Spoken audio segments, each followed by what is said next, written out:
அஸ்ஸலாமு அலைக்கும் வரஹ்மத்துல்லாஹி வபரகாத்துஹு. சுப்ஹானல்லாஹ். இன்றைக்கான வீடியோவில் நம்ம ஒரு நல்ல விஷயத்தை இன்றைக்கி தெரிஞ்சுக்க போகிறோம். இன்றைக்கான ஹதீஸில் நம்ம ரொம்ப நல்ல விஷயத்தை தெரிஞ்சுக்க போகிறோம். கண்டிப்பாக இந்த வீடியோவை ஸ்கிப் பண்ணாமல் ஃபுல்லாக பாருங்கள். நைட்டு தூங்குறதுக்கு முன்னாடி இந்த வீடியோவை பார்த்துட்டு படுங்க. அப்படி பார்க்கும்போது நம்ம வாழ்க்கையில் எவ்வளோ பெரிய விஷயத்தை விட்டுக்கிட்டு இருக்கிறோம், கடைப்பிடிக்காமல் இருக்கிறோம் அப்படிங்கிறத நம்ம தெரிஞ்சுப்போம்.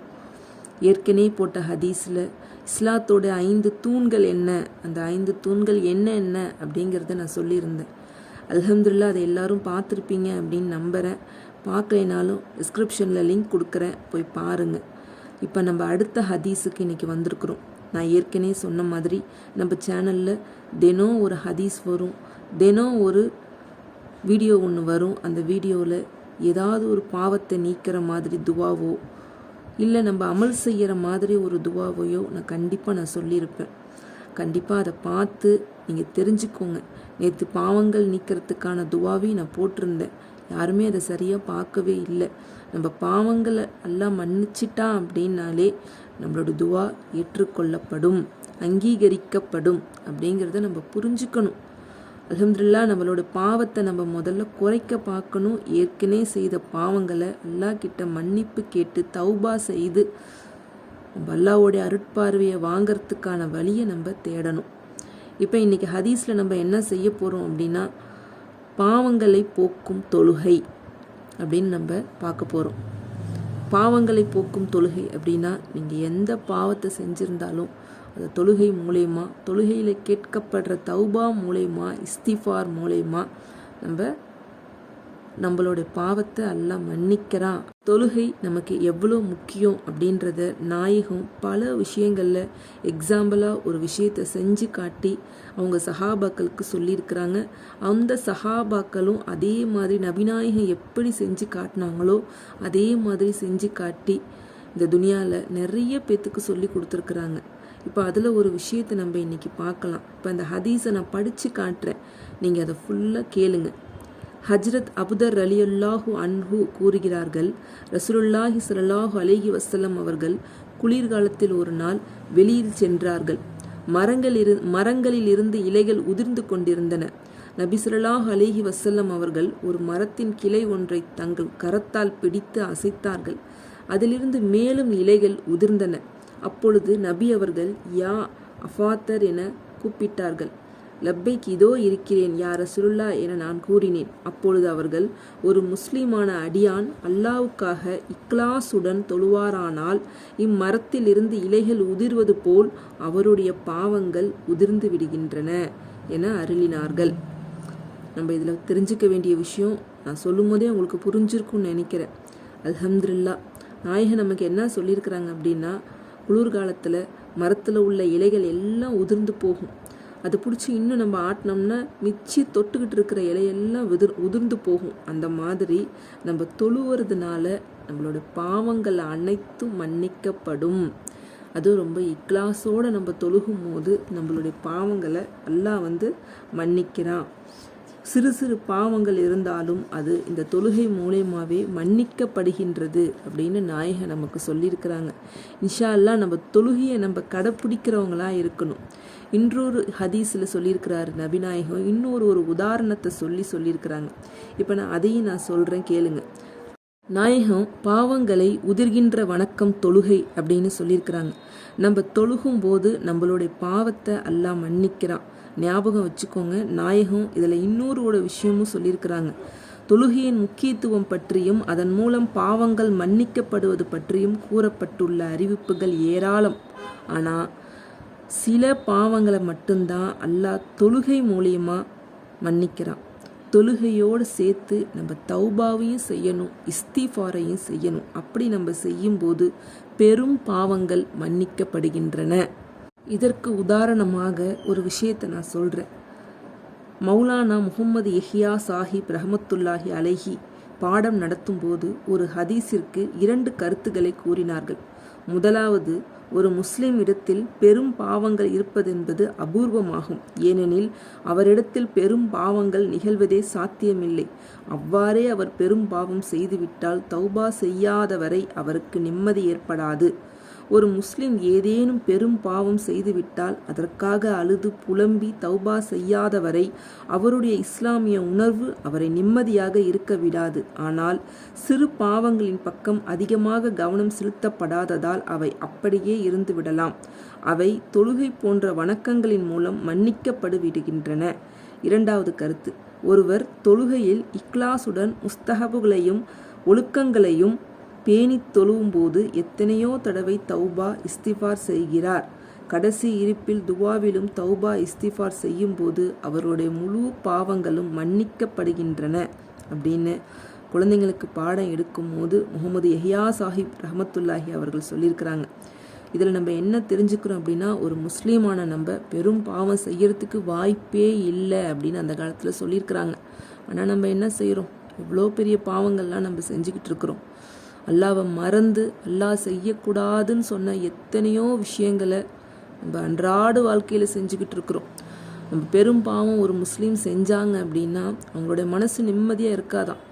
ஆனால் நம்ம இப்போ இப்படி இருக்கிறோமா, பாவத்தையும் செஞ்சு போட்டு நம்ம என்ன பாவம் செஞ்சோம் அப்படின்னு நாமளே சொல்லிக்கிட்டு உட்காந்துருக்குறோம்.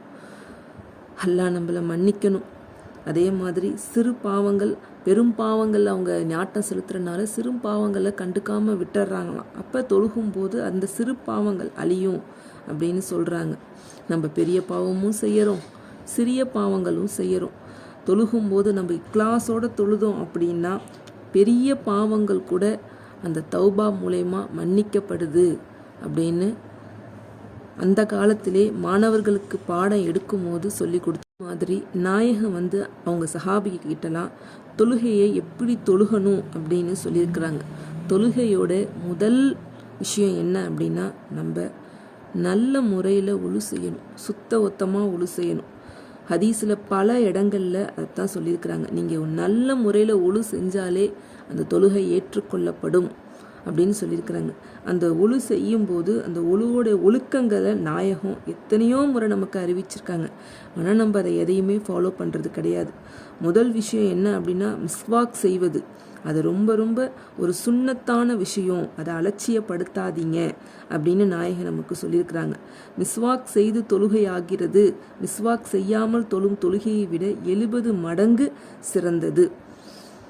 அதாவது என்ன சொல்லியிருக்கிறாங்க, நம்ம மிஸ்வாக் செஞ்சுட்டு நம்மளோட பல்ல நல்லா தேய்ச்சிட்டு தொழுகிற தொழுகை தொழுகாத மிஸ்வாக் செய்யாத தொழுகையோட 70 மடங்கு சிறந்தது அப்படின்னு ஹதீஸில் சொல்லியிருக்கிறாங்க. நம்ம வாயை சுத்தப்படுத்துறது அல்லாவின் திருப்திக்கு காரணமாகிறது அப்படின்னு சொல்லியிருக்கிறாங்க. ஷைத்தானுடைய கோபத்தை உண்டாக்குகிறது. மிஸ்வாக் செய்பவரை அல்லாஹ் தன் நேசராக ஆக்கிக் கொள்கிறான். மலக்குகளும் நேசராக ஆக்கிக் கொள்கிறார்கள். பல் ஈறுகளுக்கு சக்தி அளிக்கிறது, சளியை நீக்குகிறது, வாயின் துருநாற்றத்தை போக்கி நறுமணம் அளிக்கிறது, பித்தத்தை போக்குகிறது, பார்வையை கூர்மையாக்கிறது. பாருங்க, நம்ம மிஸ்வாக் செய்யறதுனால 5 வக்து தொழுகைக்கு நம்ம மிஸ்வாக் செய்யறனால எவ்வளோ நன்மை அல்லாஹ் நமக்கு கொடுக்குறான் பாருங்க. சின்ன சின்ன விஷயத்தை கூட நம்ம கடைப்பிடிக்காம நமக்கு இன்னைக்கு இருக்கிற காலகட்டத்தில் இயந்திர வாழ்க்கையில் நம்ம இருக்கிறனால கடகடன்னு போகிறோம், கடகடன்னு ஒழு செய்கிறோம். அப்படியே ஒரு 5 நிமிஷத்தில் ஒழு செஞ்சுட்டு தொழுதே முடிச்சு துவா செஞ்சுட்டு எழுந்து வந்துடுறோம். ஒரு வக்கத்து தொழுகைக்கு குறைஞ்சது 15 நிமிஷமாச்சு நேரம் எடுத்துக்கோங்க. அப்படி எடுத்துக்கும் போது நம்மளோட தொழுகையை அல்லாஹ் ஏற்றுக்கிறான். சின்ன சின்ன விஷயத்தில் கூட அல்லாஹ் நம்ம தொழுகையை ஏற்றுக்கிறான். நம்ம அதை எதையுமே நம்ம செய்யாமல் ஏனோ தானோன்னு கடமைக்குன்னு சில விஷயங்களை நம்ம செஞ்சுக்கிட்டு இருக்கிறோம். நம்ம பாவங்களை அல்லாஹ் மன்னிக்கணும். மிஸ்வாக் செய்யறதுனால ஒரு முக்கியமான விஷயத்தை அல்லாஹ் நமக்கு சொல்லியிருக்கிறான். அது என்ன அப்படின்னா, மிஸ்வாக் செய்து வருவதால் 70 பயன்கள் கிடைக்கின்றன. மரண வேளையில் கலிமாவை சொல்லும் பாக்கியம் நமக்கு கிடைக்குது. இதற்கு மாறாக அபீன் உபயோகித்தால் 70 தீமைகள் ஏற்படுகின்றன. அதற்கு உதாரணமாக மரண வேளையில் கலிமா நினைவில் வராமல் இருப்பதாகும் என பல ஹதீஸ்ல ஆலிம்களும் சொல்லியிருக்கிறாங்க, அல்லாவும் சொல்லியிருக்கிறான். நம்ம புரிஞ்சுக்கிட்டு இனிமேல் ஒழு செய்யும் போது முதல்ல நம்ம பல்ல சுத்தம் படுத்திட்டு அதுக்கப்புறம் நம்ம தொழுகணும் அப்படின்ற ஒரு நாட்டத்தை நம்ம மனசில் நம்ம வச்சுக்கணும். சிறந்த முறையில் ஒழு செய்தவன் சிறப்புகள் பற்றி பல ஹதீஸ்களில் அறிவிக்கப்பட்டுள்ளன. கியாமத்து நாளில் ஒழுவின் உறுப்பு ஒளிமயமாக பிரகாசித்து கொண்டிருக்கும். ஒழு செஞ்சுட்டு தொழுறனால நம்ம ஒழு செய்கிற உறுப்புகள் மறுமை நாளில் பிரகாசமாக எல்லாம் ஆக்கி கொடுக்குறானா. அப்படி ஆக்கி கொடுக்கும் போது நாயிம் ஸல்லல்லாஹு அலைஹி வஸல்லம் என்னுடைய அடியான் அப்படின்னு அவங்க கண்டுபிடிக்கிறதுக்கு ரொம்ப எளிதாக இருக்குமா. பார்த்துக்கோங்க, சாதாரண விஷயம் ஒழு செய்கிற விஷயம். அதை நம்ம பேணி சுத்தமாக நம்ம செய்யும்போது அதில் நமக்கு எவ்வளோ நன்மைகள் கிடைக்குது அப்படின்றத தெரிஞ்சுக்கோங்க. அதோடு இல்லாமல் பாவ அழுக்குகளை போக்கும் தொழுகை அப்படின்னு சொல்லி ஒரு உதாரணத்தை நாயிம் ஸல்லல்லாஹு அலைஹி வஸல்லம் அவர்கள் நமக்கு சொல்லிட்டு போயிருக்கிறாங்க. இப்போ நான் அதை படித்து காட்டுறேன், கேளுங்க.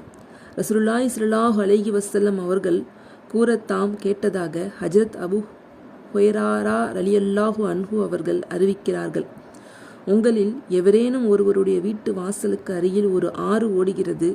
அவர் அதில் தினமும் 5 தடவை குளிக்கிறார். அவரது உடலில் கொஞ்சமும் அழுக்கு இருக்குமா என்று நபி அவர்கள் வினாவிய போது அழுக்கு அறவே இருக்காது என சஹாபாக்கள் பதிலளித்தார்கள். அப்பொழுது ரசூலுல்லாஹி ஸல்லல்லாஹு அலைஹி வஸல்லம் அவர்கள் 5 நேர தொழுகைகளும் இவ்வாறு தான்.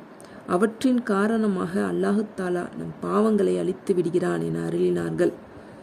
கேட்டுக்கோங்க, ஓடுற ஆறுக்கு சமமாக தொழுகையை அல்லாஹ் சொல்லியிருக்கிறான்.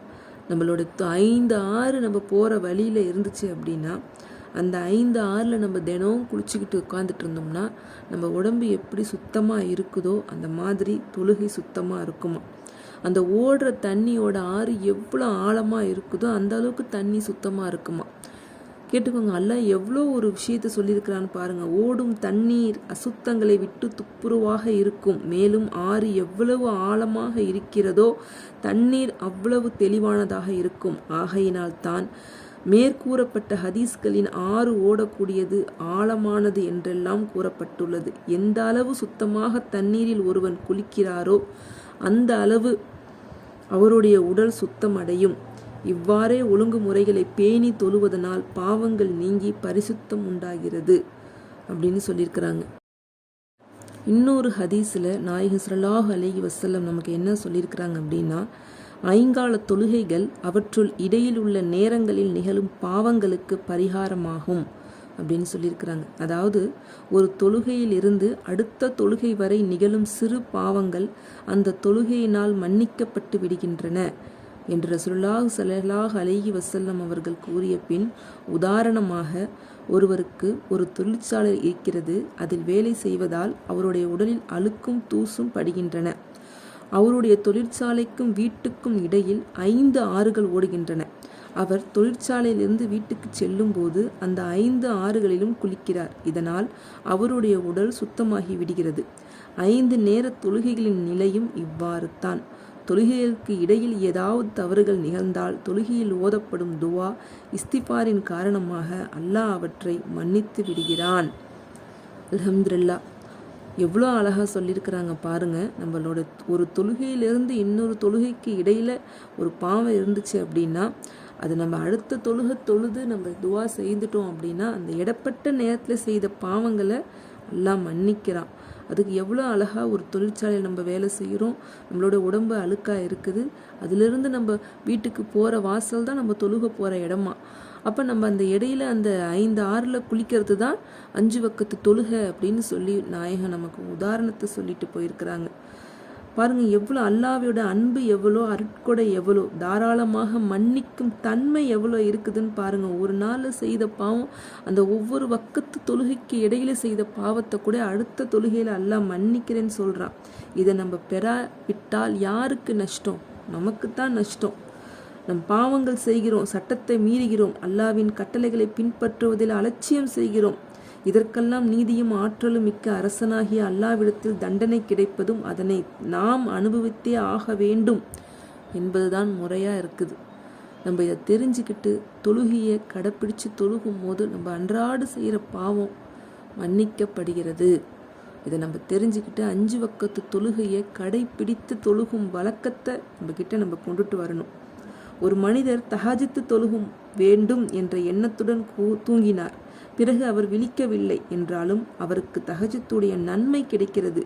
தூங்கியதும் லாபமாகி விடுகிறது. பாருங்க, அல்லாஹ் எவ்வளோ பெரிய விஷயத்த சொல்லியிருக்கிறான் பாருங்கள். தஹஜத்து தொழுணுன்னு நம்ம மனசில் எண்ணெய் வச்சு தூங்கி நம்மளால் எந்திரிக்க முடியலனா கூட அதோடைய நன்மையை அல்லாஹ் நமக்கு கொடுக்குறானா. அப்போ நம்ம எழுந்து தொழுது துவா செஞ்சோம் அப்படின்னா நமக்கு எவ்வளோ நன்மை கிடைக்கும். நம்ம கேட்ட துவா எல்லாம் ஹபலாக்கப்படும்.